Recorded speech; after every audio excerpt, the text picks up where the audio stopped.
Oui, mesdames et messieurs, la victoire est possible.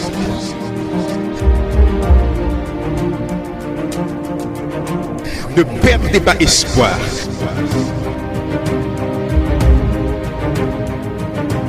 Nous continuons d'avancer.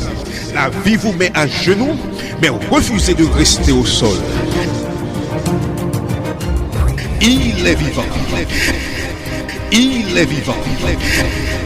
Il est vivant.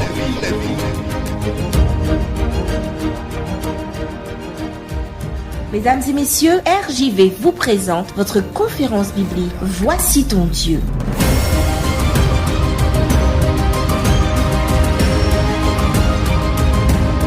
Il est vivant. Bonjour à tous et à toutes. Pour introduire notre réflexion aujourd'hui, qui est intitulée L'invitation aux noces royales, je vous invite à lire dans la Bible Matthieu chapitre 22, les versets 2 à 10. Voici ce que nous lisons. Le royaume des cieux est semblable à un roi qui fit des noces pour son fils. Il envoya ses serviteurs appeler ceux qui étaient invités aux noces, mais ils ne voulurent pas venir. Il envoya encore d'autres serviteurs en disant « Dites aux conviés, voici j'ai préparé mon festin. Mes bœufs et mes bêtes grasses sont tués. Tout est prêt. Venez aux noces. » Mais sans s'inquiéter de l'invitation, ils s'en allèrent, celui-ci à son champ, celui-là à son trafic. Et les autres se saisirent des serviteurs, les outragèrent et les tuèrent. Le roi fut irrité, il envoya ses troupes, fit périr ses meurtriers et brûla leur ville. Alors, il dit à ses serviteurs, les noces sont prêtes, mais les conviés n'en étaient pas dignes. Allez donc dans les carrefours et appelez aux noces tous ceux que vous trouverez. Ses serviteurs allèrent dans les champs, dans les chemins, rassemblèrent tous ceux qu'ils trouvèrent, méchants et bons, et la salle de noces fut pleine de convives. Je vous invite à prier. Seigneur notre Dieu, tu as dit dans les Saintes Écritures que l'homme ne vivra pas de pain seulement, mais de toute parole qui sort de la bouche de Dieu.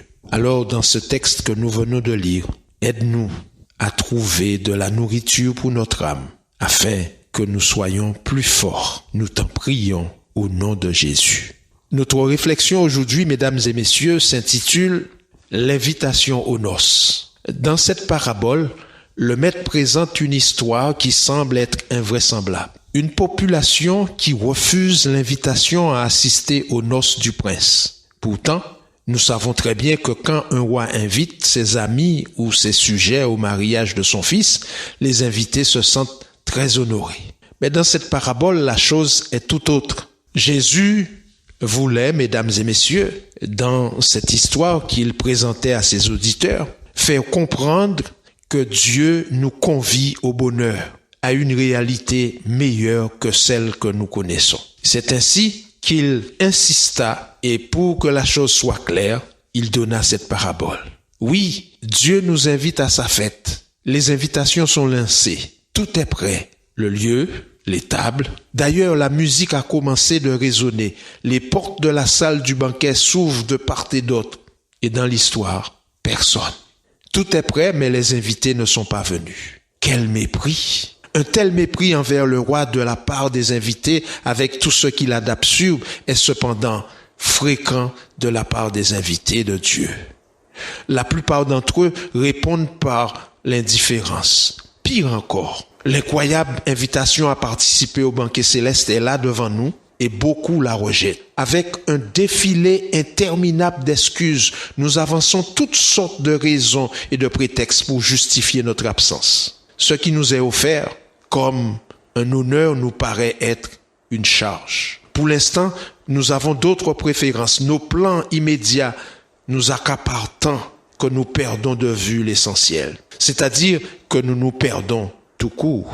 Mais c'est ainsi qu'aujourd'hui, plus que jamais, un match de football génère plus d'intérêt qu'une collecte contre la faim. Un programme de télévision suscite plus de ferveur que les services de tous les lieux de culte. Et le nouveau film, le nouveau feuilleton de n'importe quelle vedette attire davantage la foule qu'une action humanitaire. Mais, chers amis, laissez-moi vous dire, aucune excuse n'est valable. Au milieu des innombrables offres que le monde nous propose, Dieu continue de nous envoyer des invitations à sa fête. Oui, Dieu ne cesse de nous inviter. Je voudrais simplement vous lire à partir des Saintes Écritures 2 invitations de la part de Dieu. Une dans l'Ancien Testament, dans Ésaïe chapitre 1 verset 18. « Venez et plaidons, dit l'Éternel, si vos péchés sont comme le cramoisi, ils deviendront blancs comme la neige. S'ils sont rouges comme la pourpre, ils deviendront comme la laine. » Et dans le Nouveau Testament, dans Matthieu chapitre 11 au verset 28,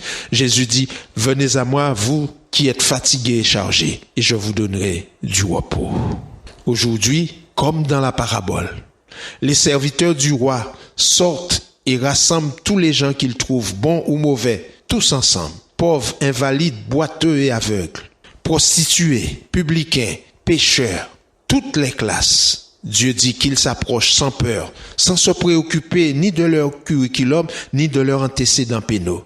Émigrés, sans papier, exilés, réfugiés, demandeurs d'aide ou demandeurs d'emploi, hommes et femmes, libres et esclaves, grecs et barbares, arabes et juifs, étrangers sans frontières. En fait, ce sont les nouveaux invités, le nouveau peuple de Dieu. Ce ne sont pas les murs de Jéricho qu'il faut abattre pour y entrer. Il faut démolir, chers amis, quelque chose de bien plus résistant, les murs de nos préjugés. Pour fonder le peuple de l'avenir, tout un chacun est convoqué.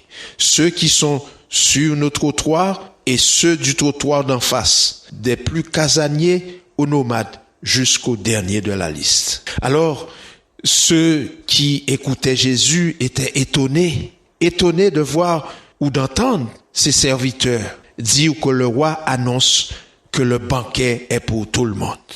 Aujourd'hui encore, nous continuons à annoncer que le banquet est pour tout le monde, que l'invitation est pour tous. Mesdames et messieurs, Dieu n'a pas cessé de lancer ses invitations. Dieu n'a pas cessé de lancer ses invitations.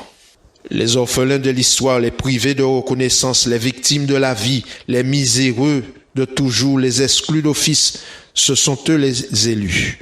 Les héritiers de tous les maux, les enterrés vivants, oubliés de tous, les mutilés de toutes les guerres, qu'ils viennent au banquet, même pieds nus, sans yeux ou sans mains. Parce que, avant d'être élus, ils ont été appelés. Il n'existe pas de droit acquis pour personne. L'invitation au mariage est une grâce du roi. Son royaume n'est ni une société fermée, ni un club privé. Les portes du royaume sont grandes, ouvertes. La fête, comme Jésus l'appelle, ne s'arrête pas faute d'invités présents. La fête continue. Chacun de nous, mesdames et messieurs, vous qui m'écoutez, peut choisir de participer au banquet ou de refuser l'invitation. Chacun de nous décide d'entrer ou de rester dehors. Il n'est pas question de bon ou de mauvais. Ce roi généreux se refuse à exiger un carton d'invitation ou tout autre document, car nous sommes tous ses enfants avec lesquels il veut simplement partager la fête sans fin. Pour beaucoup, comme pour les pauvres de la parabole, le royaume semblait inaccessible, mais le maître a dit que tous pouvaient venir au banquet, y compris ceux qui se considèrent indignes. Finalement, ceux qui décident de ne pas entrer au festin des noces montrent par leur refus qu'ils n'ont pas compris le grand honneur qui leur est fait. Chers amis, je voudrais conclure cette brève réflexion en disant, chers amis, Dieu veut que sa maison se remplisse, que tous ses enfants jouissent de sa fête et qu'il l'aide pour que toutes les places soient occupées. Mais, il ne veut forcer personne. Il ne veut que des invités heureux. Oui, chers amis, l'invitation est pour vous aussi. Et si je devrais dire quelque chose pour vous encourager à répondre à cette invitation, je vous invite à la faire avec moi cette prière. Dieu Tout-Puissant, Roi de l'univers, je suis ému d'apprendre que tu m'as invité à ton grand banquet. Je te demande pardon pour toutes mes excuses. J'aimerais être à ta fête sans fin. Je sais que tu as commencé à la préparer. S'il te plaît, réserve-moi un couvert à ta table. Je t'en supplie, au nom de Jésus. Amen. Tout est noir autour de toi, tu cherches ton chemin. C'était votre conférence biblique « Voici ton Dieu ». Si vous avez besoin d'un éclairage, si vous voulez connaître davantage, si vous avez une question, L'équipe Voici ton Dieu est à votre disposition. N'hésitez pas à nous contacter par WhatsApp ou SMS au 06 94 233 352 06 94 233 352 ou alors par mail à evangiledevie.bible@gmail.com evangiledevie.bible@gmail.com. Nous vous remercions de votre écoute et à bientôt sur RJV. Prends sa main.